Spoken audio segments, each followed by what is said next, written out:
This conference will now be recorded. Thanks, everyone. Thank you for dialing in. You are participating in the Far West Ski Association Sips and Snacks. I do have my sip over here. Maybe I started early. But the Sips and Snacks with experts. And this session is about marketing for donors and sponsors. I'm really excited about, extra specially excited about tonight's panel, and then as well about the attendees that are participating tonight. This is a topic that gets talked about a lot, but then gets executed maybe not so much. So I'm excited to have people who have executed, who have done things that are just basically have been successful in marketing for donors and sponsors, and not just one time, but multiple times. So just to give you a little bit of the layout, we have our emeritus. I call her emeritus. I basically call her Ms. Far West Ski Association because she has dedicated nearly a lifetime to this organization and to the activity of snow sports. Jane Wyckoff will be moderating the panel. She has served in, I dare to say, every role that is a role. Not everyone. And she is, for me, a mentor, a sponsor herself. She is also, what do they call that when you've been voluntold? She does that, and but she doesn't just tell me to go do things. She really sticks with me and does that. I'm sure she's got several proteges throughout the organization and throughout snow sports. But Jane Wyckoff will be the moderator, and our panelists are, well, everybody knows Debbie Core, and if you don't, shame, because Debbie has been working on convention and marketing and publicity with Newsflash. So I think Debbie is sort of following in Jane's footsteps and basically doing everything that needs to be done, and doing it at a very high level. Has been extremely successful for, I'll even go with decades. So really, we'll let Debbie speak more about that. And I'm telling you, I'm really excited to be able to have Michael Calderon, who is on the East Coast. No, 3 hours ahead of Pacific time zone, and is still awake and committed to share some of the things that he has experienced.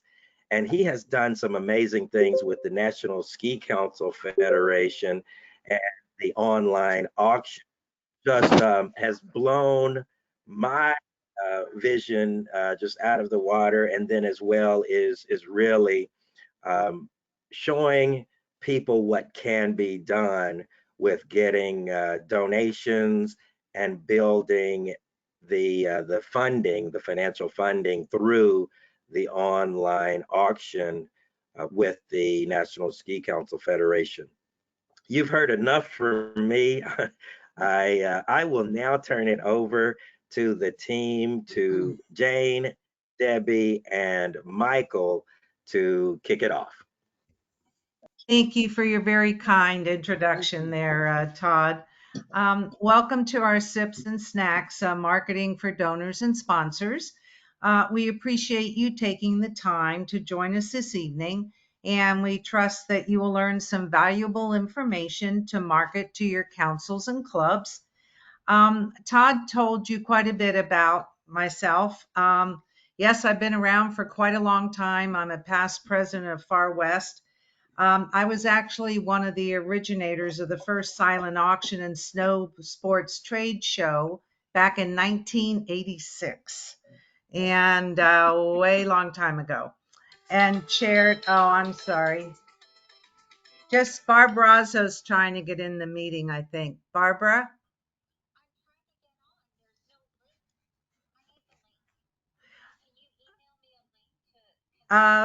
Joe? Okay. Okay, I'll have Joe send it to you. Okay. Joe? Uh-huh. Got it. Got it? Send Barb Yeah. the link. She can't get in. Okay. Okay, thanks. Um, so I ran that program for 17 years, and I was also the industry liaison. So I developed industry and sponsorships for the convention programs and for Far West, which Debbie is now doing in that capacity. Right now, I'm currently the Far West History Chair, editor of the Skier's Guide, and I work on the Far West Ski Foundation. And I've worked on a lot of fundraising efforts with community organizations. So I really have enjoyed this aspect of my involvement in snow sports. A little bit about the procedure for this evening. I would like to take a moment at the beginning to have each of the participants briefly introduce themselves so we know what club or council you're with, or if you've done anything in marketing. And then I'll turn it over to our two panelists, Debbie and Mike, if they would like to add anything about their positions before we start.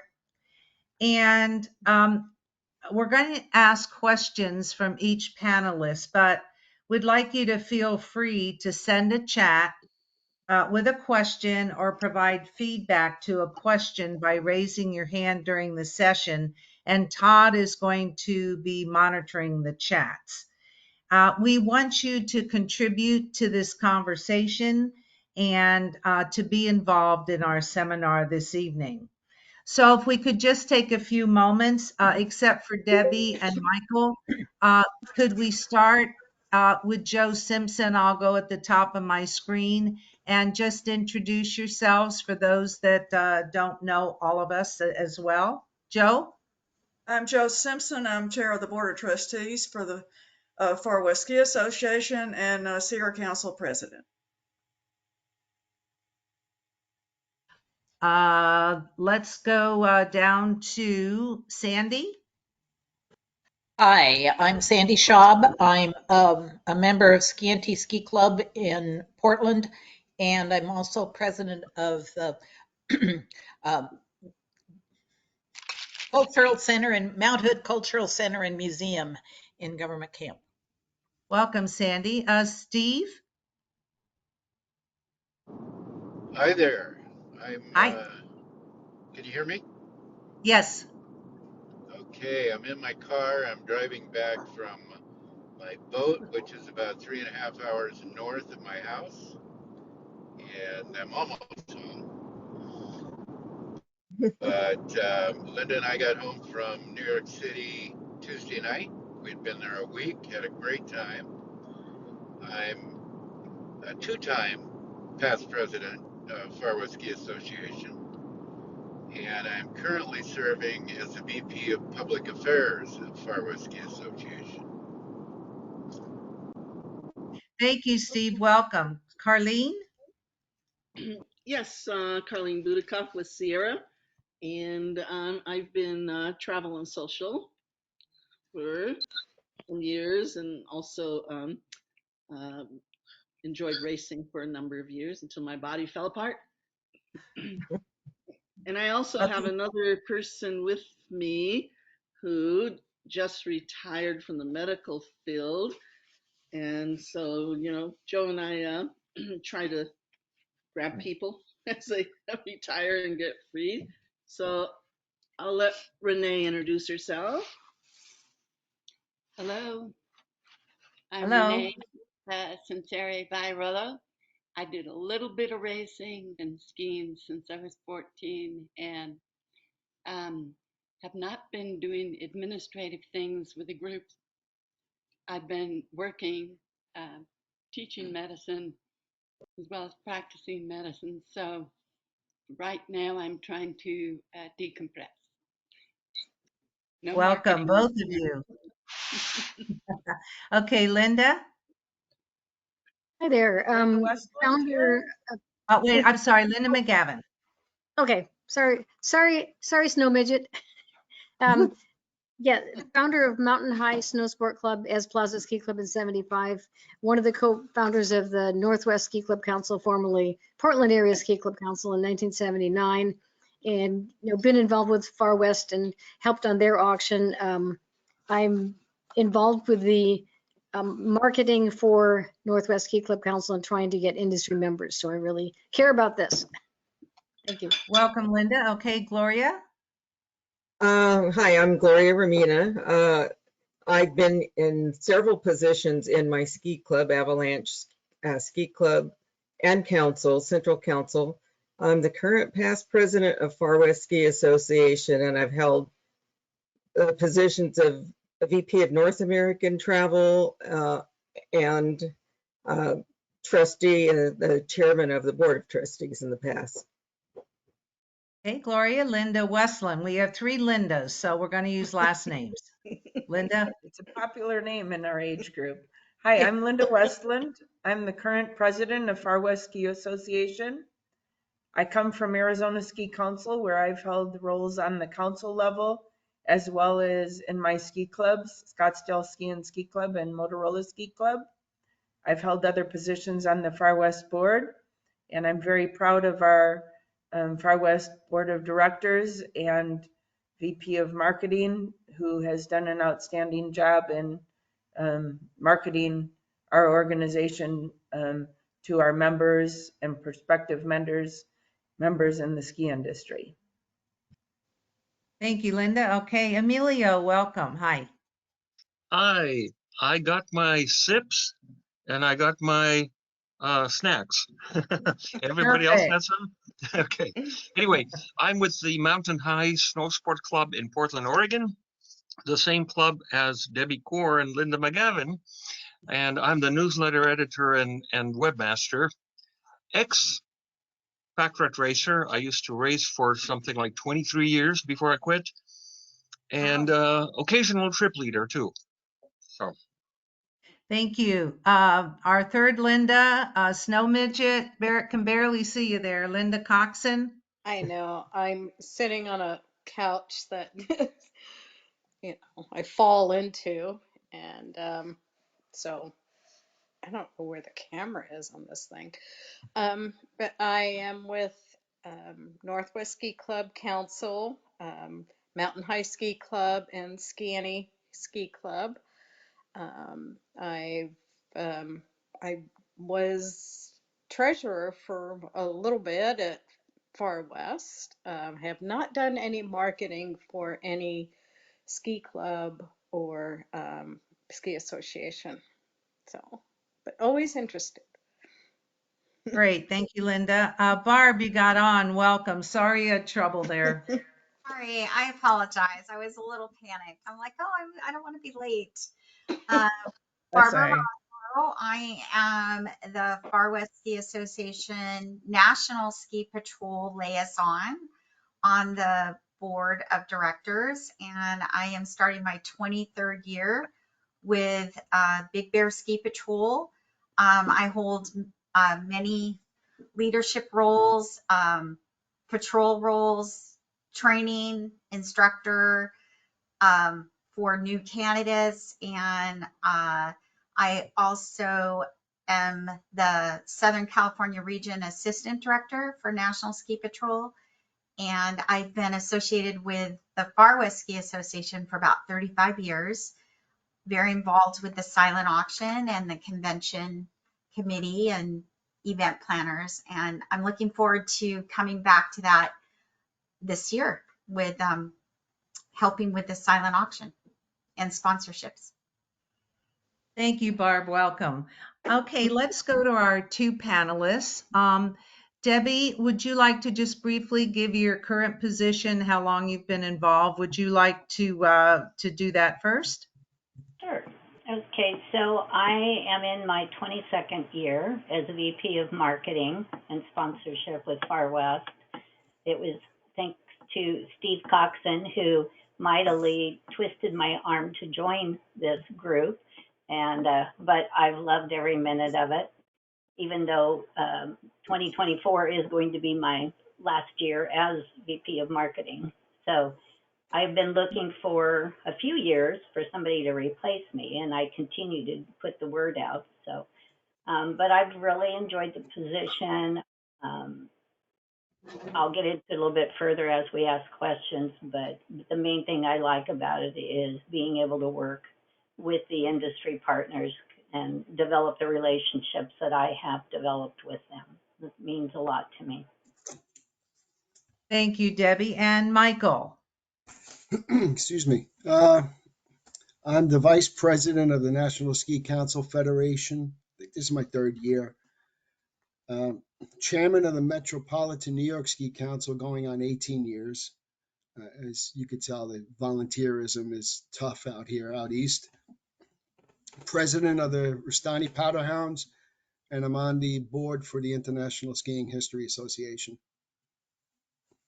Well, welcome. We have a wonderful panel here tonight and guests, and we welcome you all to participate in our discussion. So what we're going to do next is ask some questions, and we'll take turns between our two panelists, and feel free to send a chat or raise your hand and give feedback for whatever question that we are discussing. Okay, let's go to question number 1. To me, marketing for donors and sponsors involves promoting the organization's ideals and missions to an outside audience. So I'd like to ask our panelists, what is marketing for donors and sponsors to you? And we'll start with you, Debbie. Okay, what that basically means to me is to reach out to various businesses, whether that be ski related or otherwise, that to discuss the needs of your organization, whether that be your club, your council, or Far West as a larger organization, and doing that in the hopes of gaining donations or sponsorships for maybe an activity that you have, an activity or an event. What you really need to be prepared for when you reach out to these folks is to be able to provide some fulfillment back to them for whatever they're giving you. Then you need to be able to give back to them in some respect or form. Okay, thank you. Michael? I look at it as working with donors and sponsors by getting their brand out to my members and to the members actually for the Federation as well. I realize there's a lot of companies out there that a lot of my members in the Metro New York Ski Council are not familiar with. And so I like, one of my reasons is actually to also get donations and sponsorship, but is to work with them to get their brand out and a little more recognition for them, as well as getting discounts and donations for us. Wonderful. Is there anyone on our session that would like to add to that? Those of you that have been involved in a lot of marketing. Okay. My favorite thing about marketing is developing a program that is of mutual benefit to a donor or sponsor and my organization. So you must enjoy what you do. What is it about marketing for donors and sponsors that floats your boat? Why do you do it? Michael, why don't we start with you? Well, I like doing this. It's I get to meet people, make connections and relationships with individuals and companies, hard good companies, resorts, even tour operators.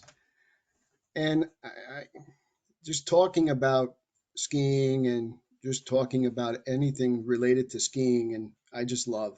So this, to me, it's not really a lot. It's not work. It's more fun for me. So that's what floats my boat. Oh, great. Okay, Debbie. Yeah, kind of along those same lines. Like I said, I've worked the past 22 years building the relationships that I currently have.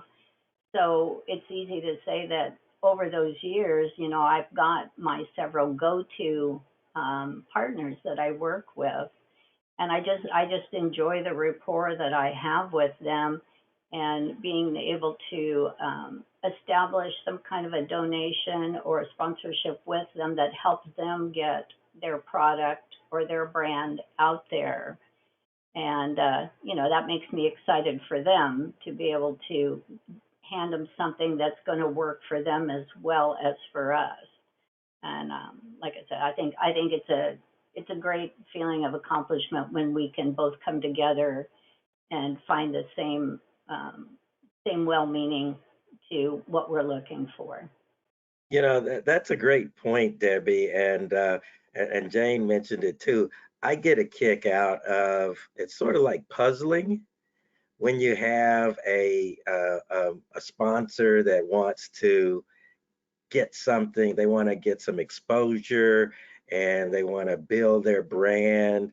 And then we've got our populations of snow sports enthusiasts, and we get the opportunity to make that, to sort of fit that puzzle in, and to make a, it's kind of like what is that, matchmaking, dating type of thing, but it's like fitting a puzzle. So that's neat.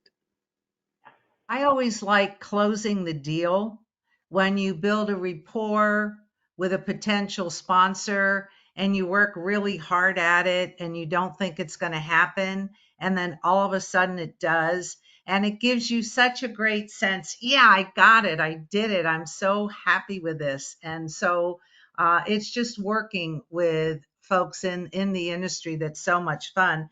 There are some of you here that have done a lot of marketing. Would you like to share a little bit about what floats your boat? Why do you do it? Anyone else? Don't be shy. You can jump on in there. Okay, Well, Linda, yeah. I have really enjoyed the relationships with the ski industry people over the years. And, sometimes they kind of drift away and we are trying to bring them back into the fold, but there's some really, really nice people in the industry, and it's just a lot of fun to be going around to different places and meeting them all and seeing them in person, and then also helping to get their information out, trying to promote them as much as possible. That's what we're trying to do. Oh, great. Thank you. Okay, now marketing for donors and sponsors is necessary for larger organizations such as Far West Ski Association to financially support its programs. Is marketing for donors and sponsors something clubs can and should do, or is that an activity reserved for large organizations? Debbie, you want to answer that first?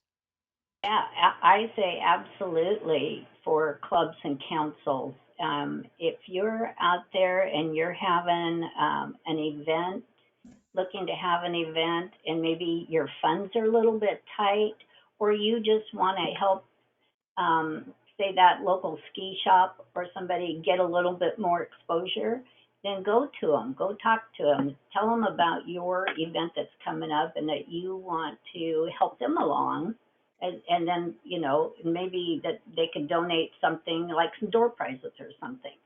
And in order to do that, then you'll get their brand name out there and get them, a little bit more exposure. So, yeah. And then, like I said, it's really important to give them back those perks that they're going to see their name in publications, pre-event publications. You're going to recognize them at that event, and announce them so that they know that they're getting a fulfillment for what they've come up with. But I think it's really important for clubs, councils, and I've been doing it for Far West for all these years, but why not go down to the little guy as well? Hey, that's absolutely right. Okay, Michael? Yeah, I feel clubs, especially clubs and councils. I've been doing it for my council for over 20 years with the auctions and sponsorships, but the clubs as well, because even if you don't get a donation or monetary sponsorship, I mean, you could even work on a discount for your members. So that would also work in a way that you could promote that company, ski shop, or whatever you work the discount with. And it also puts your club out there that people know you have a club too. You know, it actually promotes your club with like if you have if you talk to this ski shop, you know, you could also market your club as well as market them. You know, you could put your flyers in their shop. People will come by, didn't even know there was a ski club. So I think it's a two-way street, but I think ski clubs especially should do this. Absolutely. Having donors and sponsors helps enhance club and council programs, enhances your revenue stream. You can offer more programs, larger programs, and the core is to attract new members. I think a lot of the clubs right now are really struggling attracting new members. So you can get your brand out there and benefit your club members as well. You know Is what, there Jane? anyone? Go ahead. You just triggered. I forgot totally that when I moved from, it was the day I moved from Pasadena to Dallas, Texas.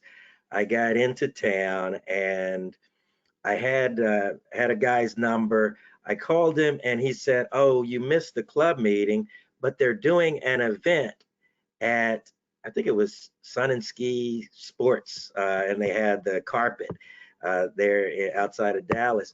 And I went knowing no one and not knowing what was going to happen, but I got there and met the ski club that I joined um, there at Sun and Ski.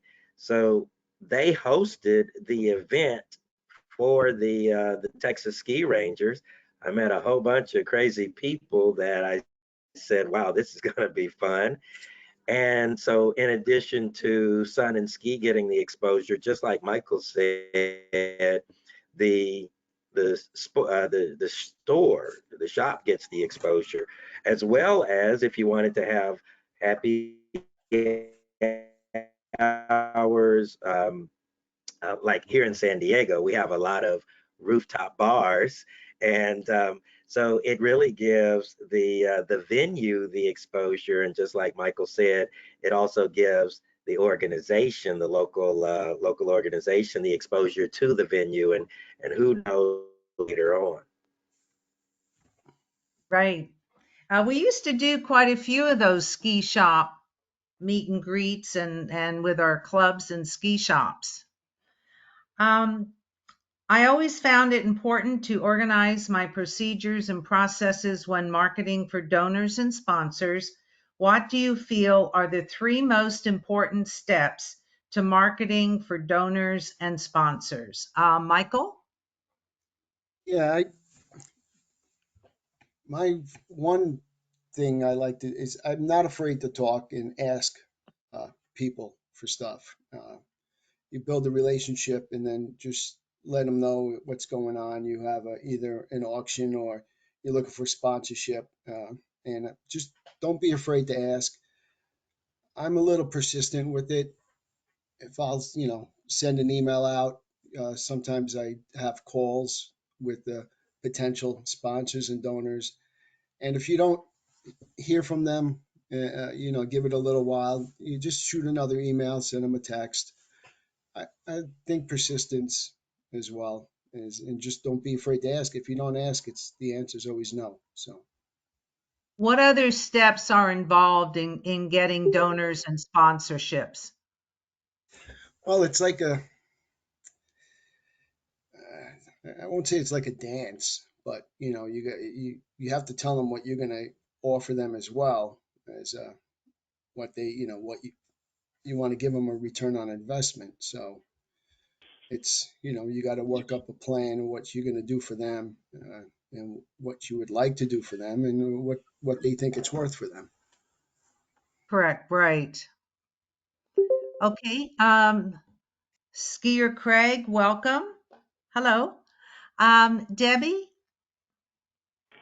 Yeah, I think that the three most important steps are in building the relationships, sharing the information with one another, and helping each other to reach that common goal we're both after, to get exposure for the industry partner, to get exposure for them and their brand, and for the club to get known to this particular business. And like Michael had said earlier, you can help each other by putting flyers in the shops and stuff like that. But it's got to include promotional opportunities and value, like what we do with Far West. Some of our sponsorships, all of our meal sponsorships include the chance for the sponsor to show a video, a brief video,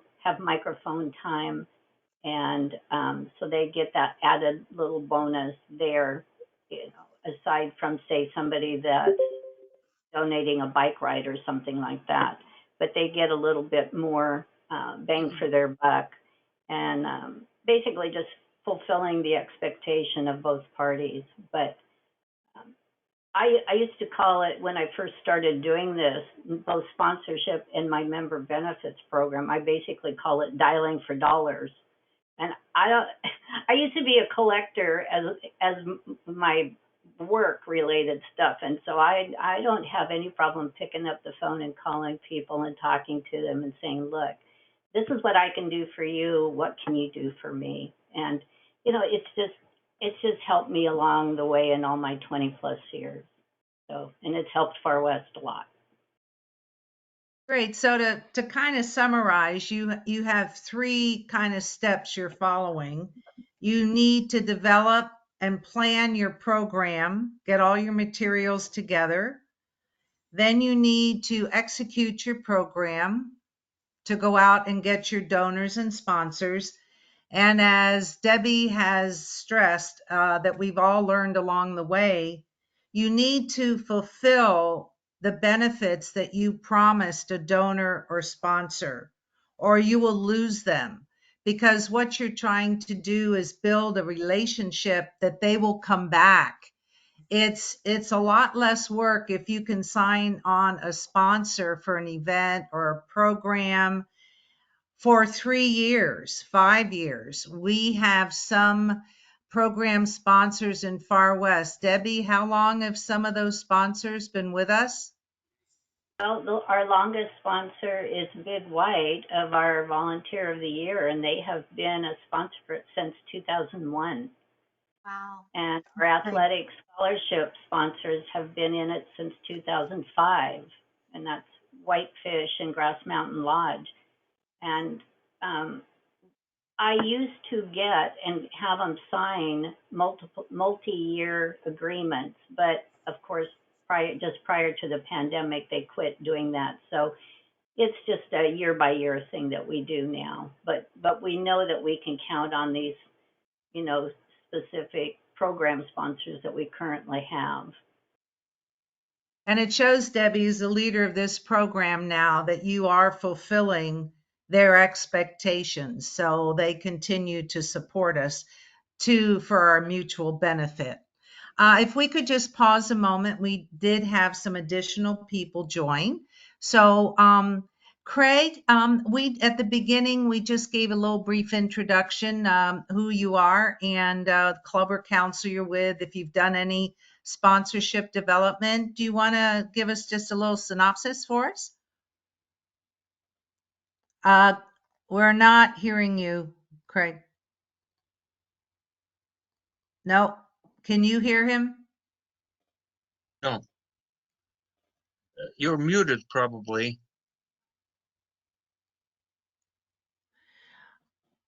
Well, His microphone, his settings might be different, because It looks like he's not muted, but his settings might You be want to off. check your microphone? It might be his computer microphone. While you're checking, I'll come back to you. Sherry, I see you and Dale popped in. Hi. Do you want to just introduce yourself quickly? I'm Sherry Partial, President, Northwest Ski Club Council. And Dale Partial, Treasurer of Schnee Vogeli Ski Club. Welcome. Okay, Joe Harvis.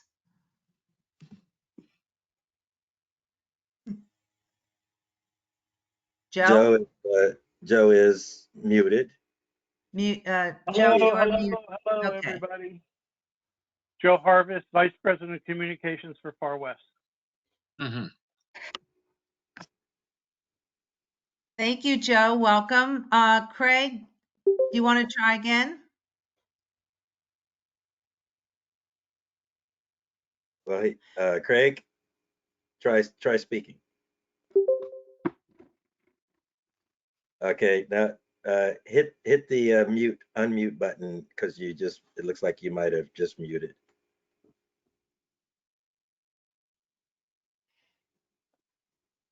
Well, Okay. we'll let him work on that. And one more, Jean, do you want to just introduce yourself, who you are? Yes, Jean McCasey, Vice President of San Diego Council of Ski Clubs.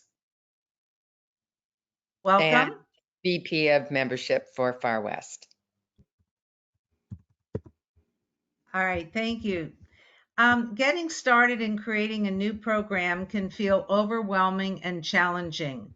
What can a small club do to start marketing for donors and sponsors? And that would apply to club or council.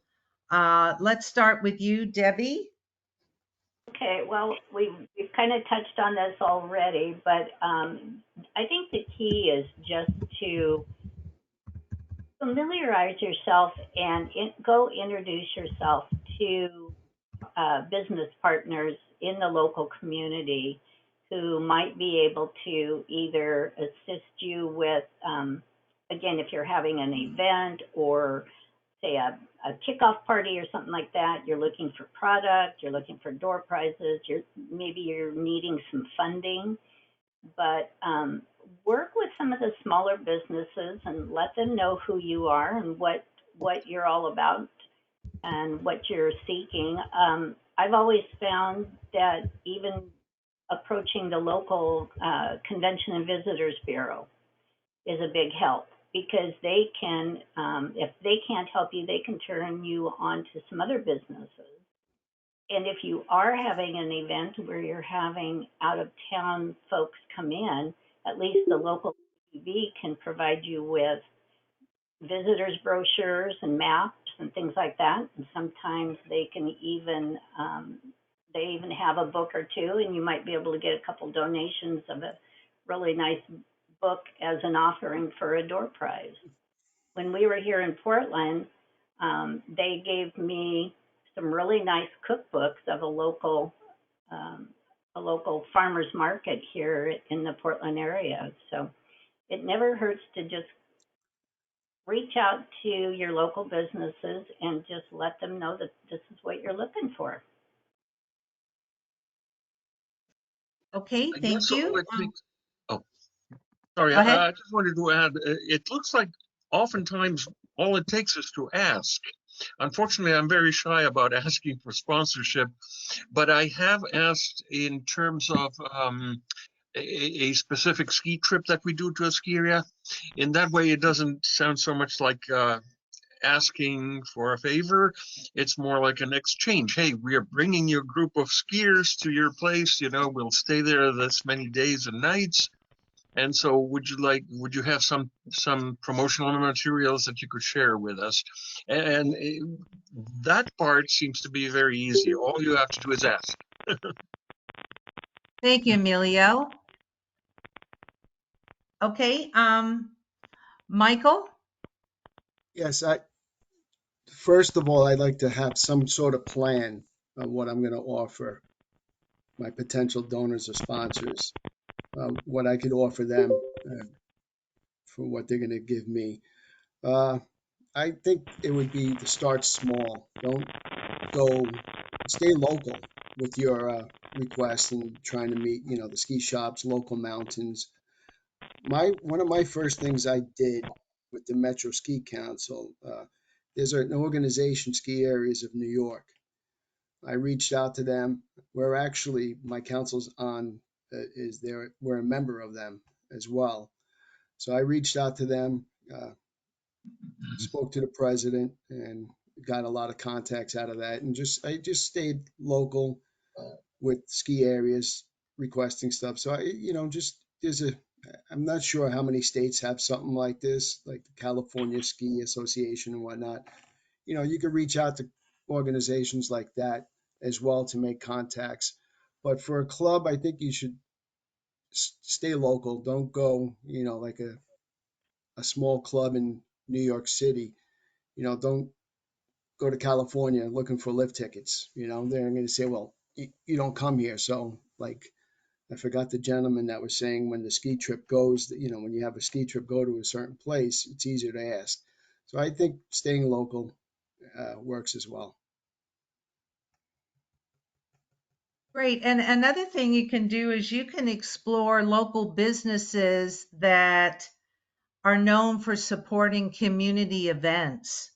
And so you can go outside the snow sports arena. And I was in searching last couple days under marketing and just asking questions. And I mean, you can purchase lists, you can do all kinds of things, but there are certain communities, you have businesses that like to support events and local groups, and especially if you're a nonprofit.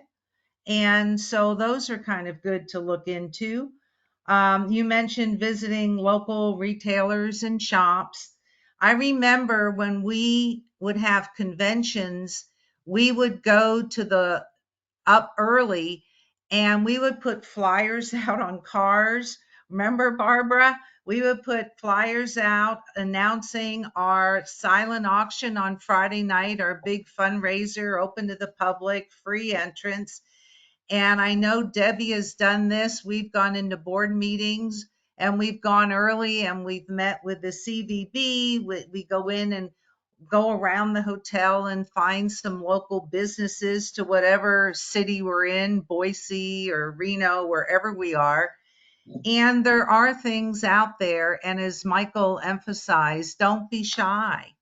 Just go for it and ask, and you'll be surprised what is out there. Is there anyone else that has been involved in council or club fundraising that would like to add to that? Jane, I think Emilio hit the nail on the head. If you look at it not as you're asking for something, but you're giving them the opportunity to get additional exposure. And I don't know about you all, but I think our population spends a lot of money. And I mean, I know that when I go on ski trips, I see people going into, I don't, but I see people going into mink shops and going in and buying boots and things. And I bring my boots with me. If any boots that I have leaving are the boots that I brought with me. But I see a lot of people spending a lot of money. And I think we have the ability to really bring value to donors and sponsors.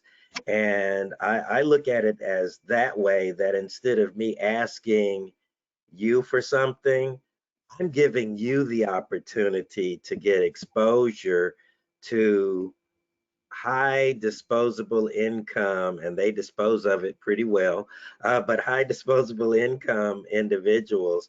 And then they also, one thing about the snow sports enthusiasts is we tell other people about what's happening. So when I like to share that when you are making a relationship with one snow sport enthusiast, that's getting you definitely 10 others that are going to hear about it. Absolutely. We are social. Yes, Carlene. Yeah, a couple of situations I've had. The first time I went and asked for a donation, I did the avalanche series that's going on right now, the ski shows.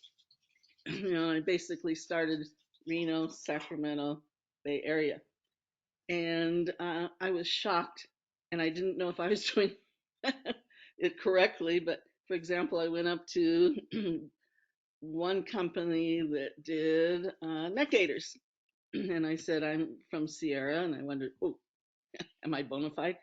And the woman handed me 12 neck gaiters, and I said, oh, we'll put you in the newsletter. So I was very shocked that it happened so easily. And then I went to another booth, and they were doing like sunblock, and it was a Johnson & Johnson branch. And I said, gee, I'd like to put your product in our goodie bags for the racers and our travelers. And as Joe knows, they delivered like 10 cases of sunblock to my front porch, and we still have it, cases. So again, I was so shocked, and Joe goes, what the heck? I'm going to have to lug around all this stuff for years. But is there a protocol? In other words, another incident I had was going to a ski shop, Sports Basement. And of course they said, well, BAC's already been here. But we can help you both. And then I think I did mention it to Debbie that I had contacted them because they're also online, and they were willing to give us online discounts. So in other words, at what point should we stay local? At what point should we contact Debbie if we've made a connection? How do we handle connections? Debbie? Yeah, well, anytime, Carlene, that you have a connection like that that is willing to give to more than just one local group, because years ago we had Sports Basement as one of our member benefits partners, right. And then we kind of lost contact with them. As a matter of fact, I just sent Joe Harvest today my entire list of updated member benefits partners for the coming year, but that list can be added to consistently. So, if you have someone, sure, send me their contact information, and I'd be more than happy to reach out to them and see if they'd be willing to do it on a larger scale. Okay, wait, what happened with Sports Basement? Their first person was great. He wanted to do everything for us, have meetings, give us coupons, and just very, very supportive. And then he moved on to a different company. And so then you have to reestablish a relationship with this grumpy person. So I just stayed away. I don't know what BAC did, but they had a very good relationship also at one point. So yeah, thank you. I'll stay in touch with you, Debbie, if I would love to that. Yeah. Very good question. Thank you for sharing that. I remember what, yes. Oh, go ahead. Go ahead. No, I was just going to say, I remember one year I got a mailing list from a ski show or some kind of industry event, and I decided just to do a massive mailing. That was before, when letters today we don't mail as much, but I put in who we are, what we did, we're nonprofit, what their fulfillment would be, how donating something to our program would be benefit to the both of us. And I was trying to get things for door prizes and donor product for the convention. And I would come home and I'd have packages on my door. And I got like a Columbia sweater and some beautiful things, and wrote thank you letters to everyone. But as Todd emphasized too, if you explain who you are, in letters that we do in the past, we put our nonprofit tax ID so that they know we're legitimate. If you're going to send a letter on behalf of your club or your council, Far West, we do add that into the letter so that they know that we are indeed a nonprofit organization. And I found that helps a lot because sometimes a company will come back to you, well, what is your tax ID number? How do I know that what I donate to you is really the money's going to go to where you say it is? So that sometimes can be helpful. Any other suggestions? Okay, very good discussion. Okay. I learned over, yes. We have a question and a Have another concern. question. So Oh, go ahead. we are not a 501c3. And to some donors, that makes a huge, huge difference. So while we're saying we have a tax ID number, it is still not a C3 tax ID number. It is a C7 tax ID number. So they do not get a write-off as a donation, but they can write us off as a marketing or whatever. But I mean, that's what we've run up against with regard to our with donations and and you guys We're address getting some feedback here. I always put in there that we are a 501c7 because those letters are different than, like, I work with a foundation and we are a 501c3. And you have to make that differentiation. I was going to say, Jane, that we have a question in the chat box. Hold on, Todd. Hold on. Joe, we're getting a lot of feedback for some reason. It might be Steve. Steve, could you mute? Yes, let's do it. Okay, thank you. Go ahead. We have two devices. We did have a question. Oh, I'm hearing. Oh, Steve. Todd? Yes. So in the chat box, we did have a question regarding when having to, if you have a sponsor who is looking at budgeting, going to sponsorships versus other cost categories, what strategies do you implement or have you implement or considered implementing in order to manage that that barrier where they're looking at the trade-off between budgeting for sponsorships versus other categories?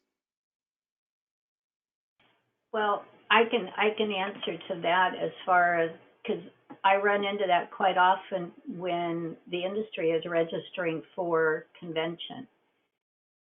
And it's been a difficult, kind of a tough issue because over the years, you know, the industry goes to a lot of different ski shows across the country.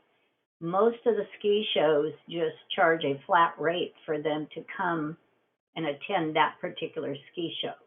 They say, you know, we'll give you a booth for $500 or whatever.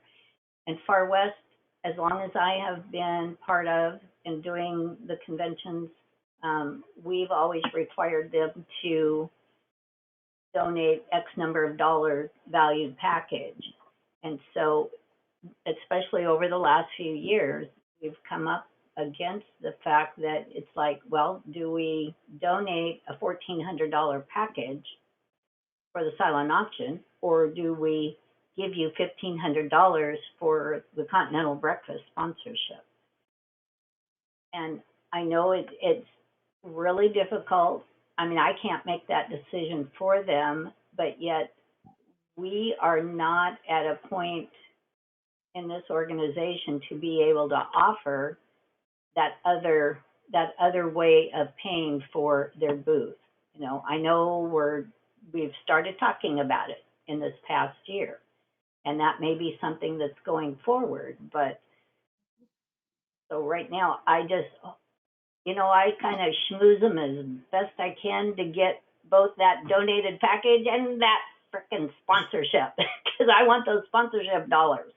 Great. That's great. I see Sherry has her hand up. Yes.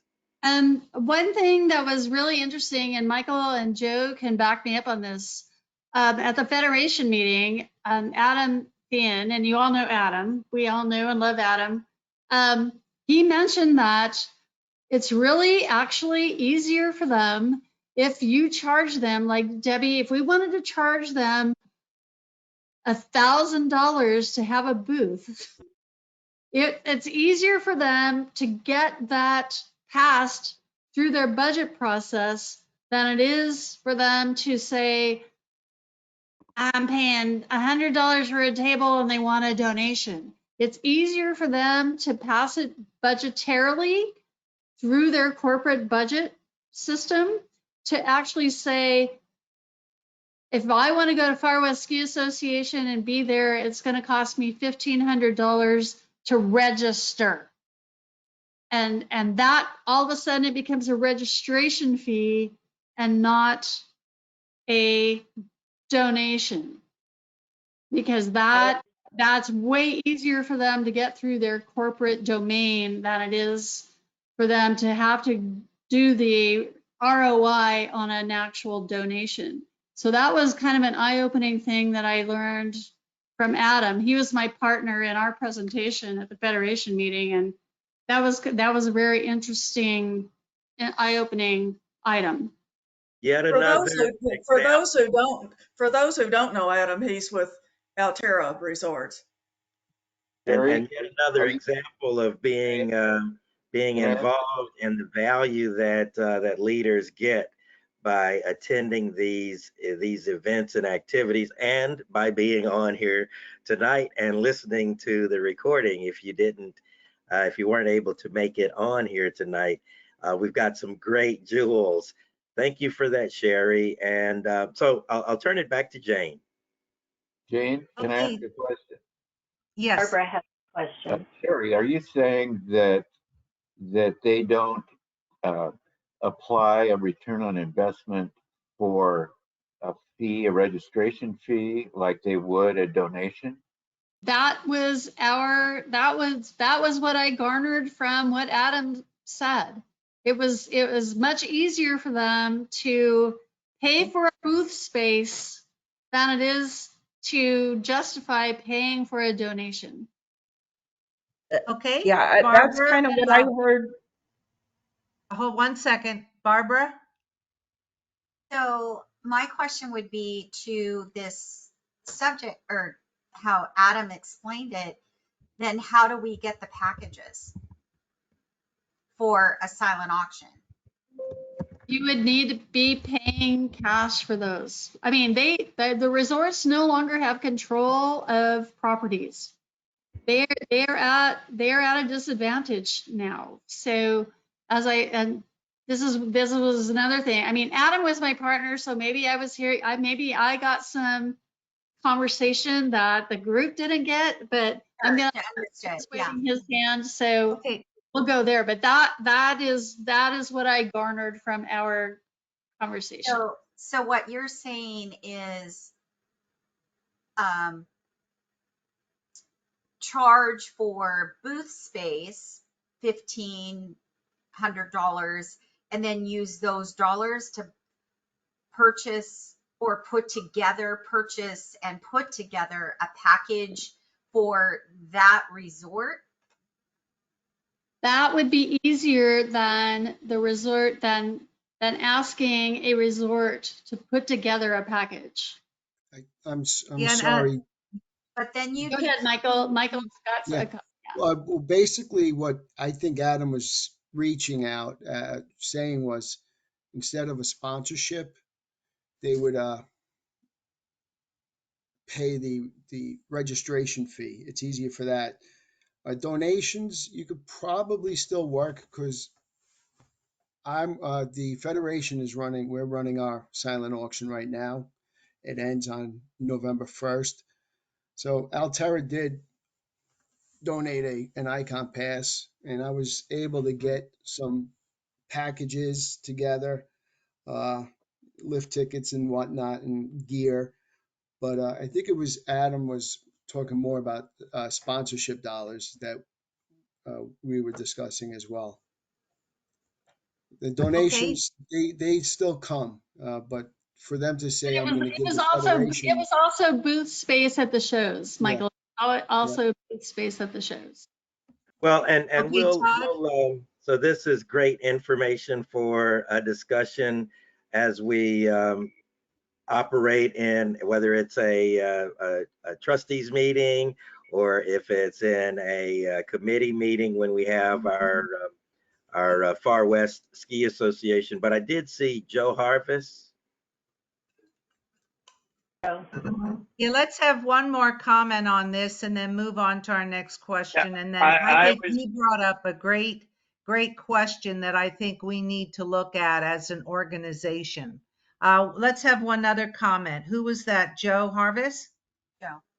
I was just going to follow up on Sherry's comment is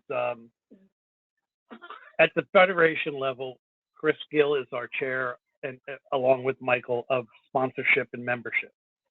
And Chris sends out letters back in the spring for the sponsorships. And last year was our first year doing it, and it did very well. But this year it didn't do as well, getting repeat business or anything, for whatever reason. And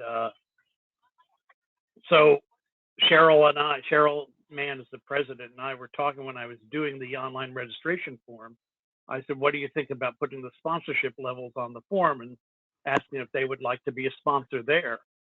And that worked extremely beyond our expectations.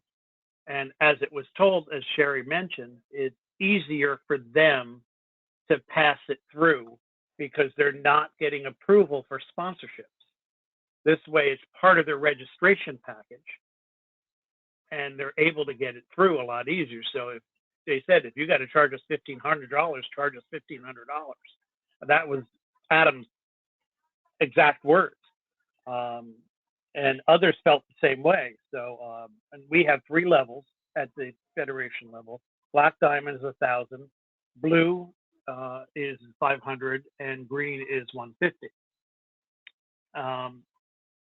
Obviously, you can tell where those 3 levels came from, but it worked much better this year doing it that way. Not that we'll abandon the other route too. We'll still send out the letters and all, but that as regarding sponsorship, we really didn't discuss much donation wise, other than the fact that they would prefer coming to the Far West and paying for booth space than having to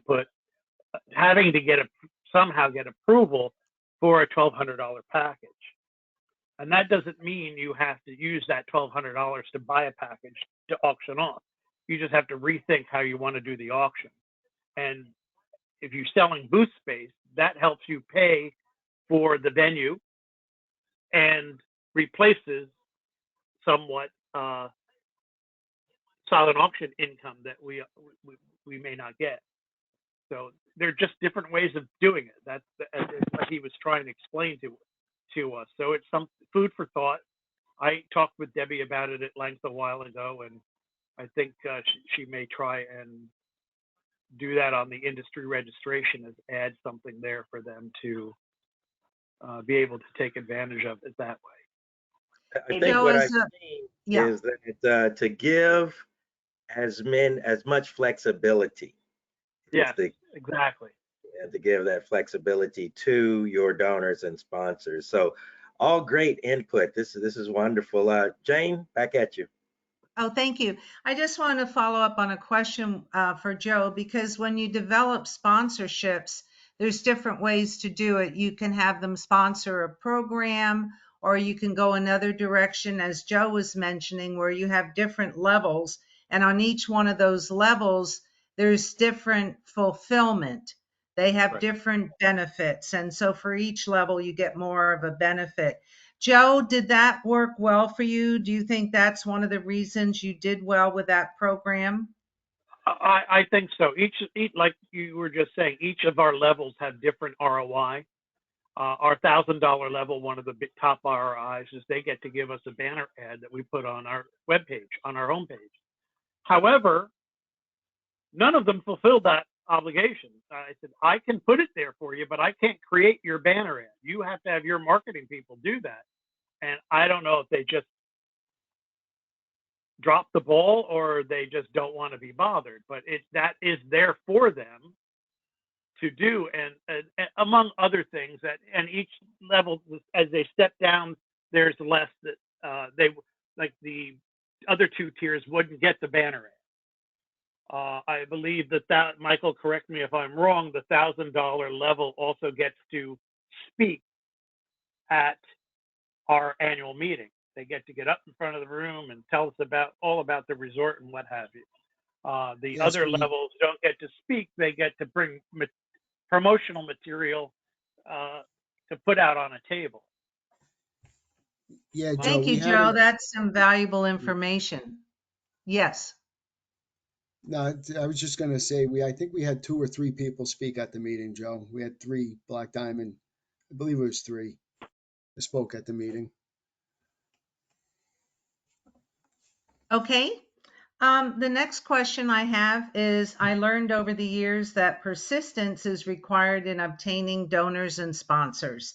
What did you learn that you wished you knew long ago about marketing for donors and sponsors? Let's start with you, Michael. Basically, when I started this for the New York Ski Council, it's basically I just sent out letters. I don't remember how I got mailing lists, but all I did was send out a bunch of letters and hope for the best. Then I realized I needed a plan, what to offer. They was just looking for donations. I wasn't even looking for sponsors at the time. I just wanted to get donations for our race party auction. So just sending out letters and not getting much. So basically what I learned, just making, face to face, going to the shops, going to ski shows, making connections and working that way. And actually that will actually help with getting sponsorships too. I was able to come up with a plan with what I could offer them is more for the sponsorship level. I could still send out a bunch of letters for donations and just hope for the best. But with the sponsorships, you got to be more personable, reach out to people, meet them. Don't be afraid to talk on the phone whenever they are available, so on and so forth. Debbie? What I've basically learned over the years is to start early. The earlier I start, trying to get sponsorship for convention donors, the better. And typically I start that in October, which I just this past Sunday mailed out the save the date letter for the June convention to our entire industry database. And so I sent that on Sunday, and I had a phone call from Sarah Clemens on Monday from Sports America saying, yeah, put me down for the neck wallets again this year. So that's a $1,500 sponsorship. Yay. So I get this every year by sending out that save the date letter. I send along our entire list of sponsorship opportunities, which, I'm not going to go back into all this previous discussion we just had, but our values of sponsorships, we have about 6 different dollar values, ranging anywhere from $1,000 up to $1,750, and they do get different perks for each one of those sponsorships, depending on what they're doing. Like I think I mentioned earlier that all of our meal sponsors get mic time and they get to show a video. Others and all of our sponsors do get their banner hung in the ballroom throughout the weekend at no expense to them. So all they have to do is bring their banner and I'll hang it up. So, but following up on that save the date letter, so that typically goes out in October 15th. And I always send my communications to my industry on Sunday night. So when they get to their office Monday morning, they'll have an email from me. And I have found that each time I send a communication to them, that will nudge them another time. I send that sponsorship opportunities list every single time. And so I will start getting, responses from them. And hopefully, normally by the time we have our April board meeting, I've got the majority of my sponsorships filled. So it doesn't stop me from still calling on them at other times, but I do keep up a regular rapport with them and communication at least monthly. And as we get closer to convention, more often than that, just maybe every week or every other week to, and especially if I'm trying to hone in on something, what I like to do is, the tote bag, I think, is a really good promotional tool. And when we had it here in Portland, I was able to talk the 3 local ski areas into combining, and they all partnered together. It only cost them $500 a piece. They all got their name on the tote bags. The same thing happened the last time I think we were in Reno. We got some of those local businesses. And so I try, like I said earlier, I try to partner up the sponsorship with the particular sponsor to make it the biggest bang for their buck. And I don't know how many of you remember the convention that we had in Reno several years ago. And that was when Patrick Rothy was still with Telluride. Well, he wanted to sponsor something. And so we came up with the idea of a coffee cart on Sunday morning. And nobody else had this idea. And so we set up this coffee cart, and Patrick was all by himself there, and all these people stood in line getting their coffee, and he was able to talk to each and every one of them. So he really got some great networking time.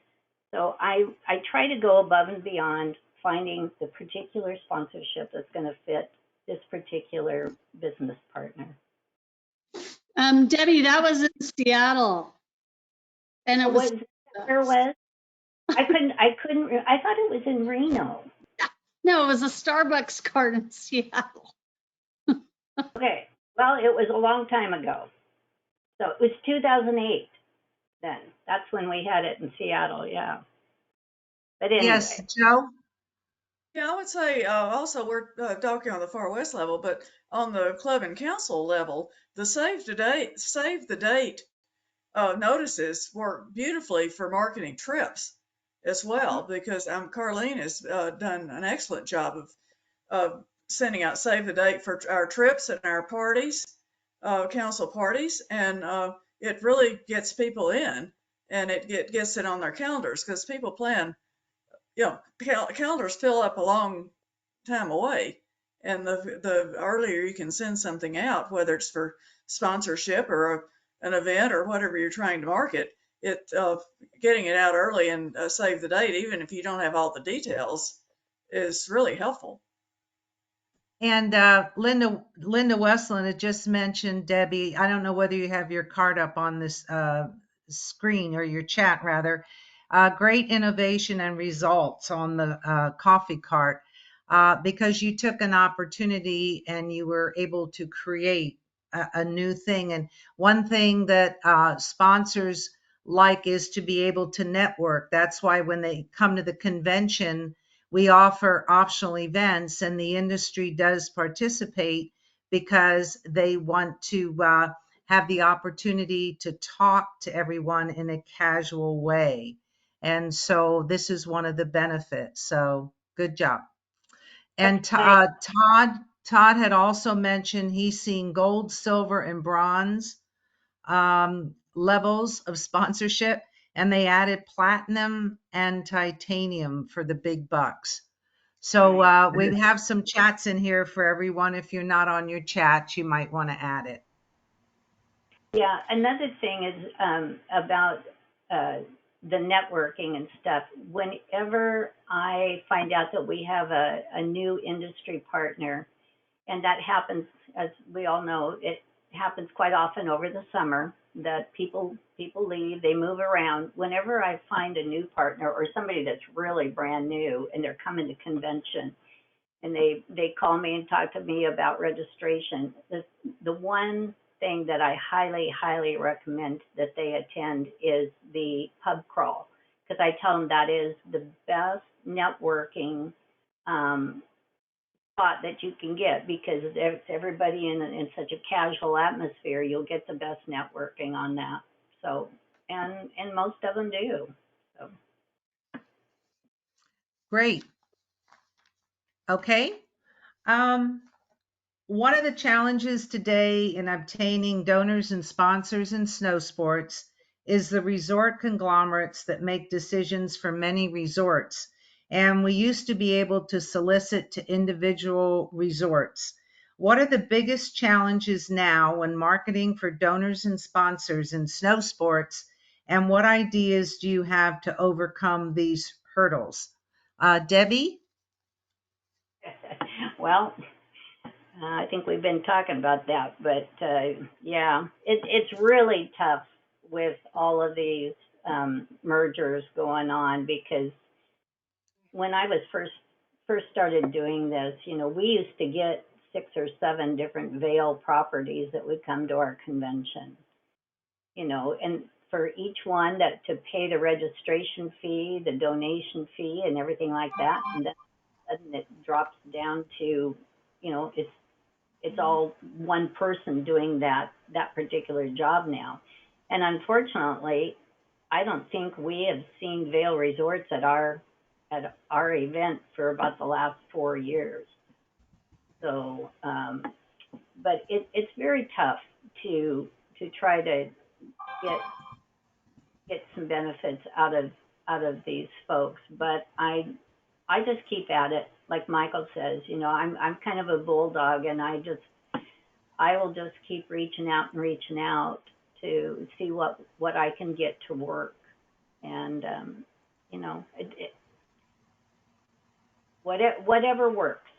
I'm not afraid to try new things to see what we can do with them. Great, thank you, Debbie. Okay, Michael? Yeah, I find the budgets have been cut a lot. Actually, since COVID, it's been tougher to try to get stuff out of certain resorts. And also, people that you've been dealing with, they tend to move around a lot in the ski industry. So you could be dealing with somebody at one resort, and then all of a sudden you're dealing with somebody else. We just had this issue at the federation meeting that we had a dinner worked out with Mount Bachelor, and the gentleman that we were dealing with was let go, and the person that was taking over his work or just working with us decided they weren't going to honor that commitment. So we scrambled to figure out our Saturday night dinner, and they actually did come through, but it just cost a little more money for us. So, people moving around, budgets are less, they're not willing to give you much, if anything at all. And like Debbie said, Vail, you don't get anything out of them.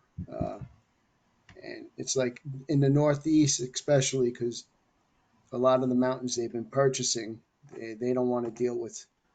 They just say you got to talk to corporate. So it's just a little tougher, but be persistent and just keep asking. And I think what we've all started to do is reach outside the snow sports industry, because our ski clubs are also very active outdoors. So you can reach out to other types of industries besides just the snow sports industry to participate as a donor or sponsor or in an auction or fundraising, because it's become quite more difficult. Does anyone else on our group here have any suggestions when you try to go out to the snow sports industry for donations and sponsorships? Would anyone else like to add any suggestions? Carlene? Not a suggestion, but an aid, because we seem to be talking about a lot of different forms of marketing.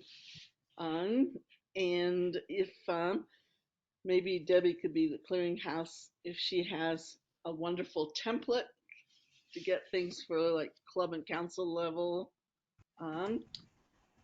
door prizes, stuff. In other words, to see some very successful templates of written material. Oh, That would Carlene, help you bring up a us. great, that is Really? a great, and that actually, and I'm glad Joe is still up with us as well. That is a great segue into the goal of these sips and snacks is to establish roundtables of people with common interest. And what we'd like to be able to do, and I have to check in with Joe to see if we can establish sort of that sharing of a sort of a network with different topics.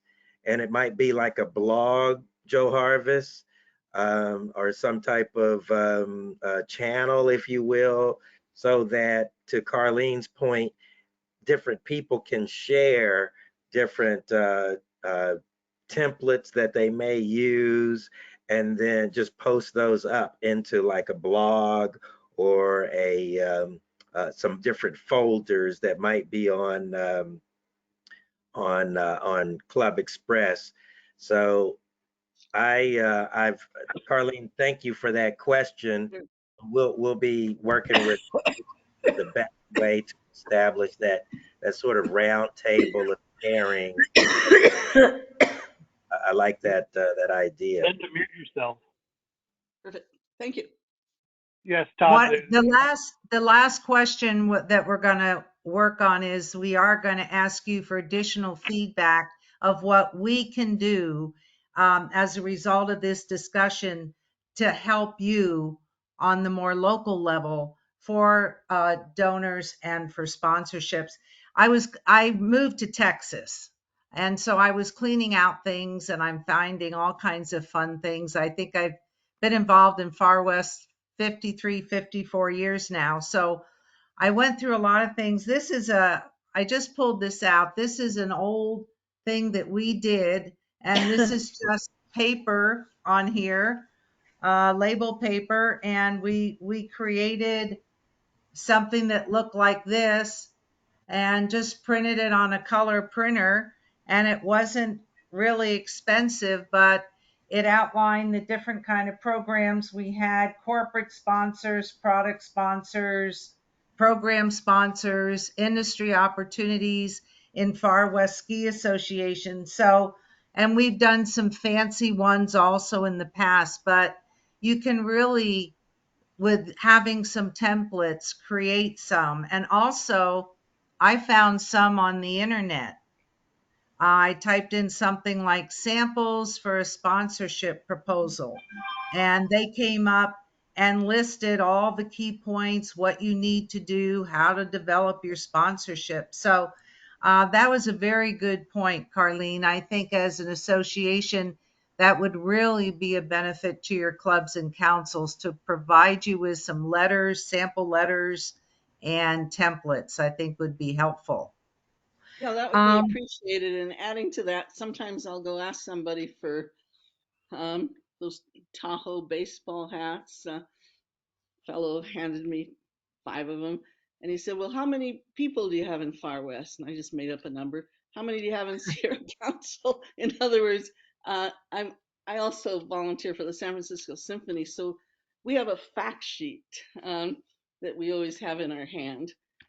So when we're asked these questions, we can just pull out our little fact sheet and go, "Oh, we have X amount in Sierra County, we have X amount in Far West, and we have this." And I have found that having a fact sheet has been handy for me in other organizations. That's a good suggestion too. I know that we do announce that we're in 12 Western states, 10 regional councils, roughly 150 clubs, and I think that has dropped. But other than that, I don't think we go into in our publication specific. So that's another very good suggestion of how we could help you out. I did, Gloria made a comment, I think is a good question here. What about marketing to the smaller resorts? We used to have Angel Fire, Santa Fe, China Peak, Mount Reba, and other small resorts that attended our conventions. Debbie, do you want to address that with reaching Yeah, out to smaller resorts? yeah. Again, it's tough because of the current costs, and it's tough for them to come in with a donation for a donation package and stuff. Um, but all of those small resorts are still on my mailing list. They get my save the date letter just as well as the Steamboats and Aspens and Tellurides.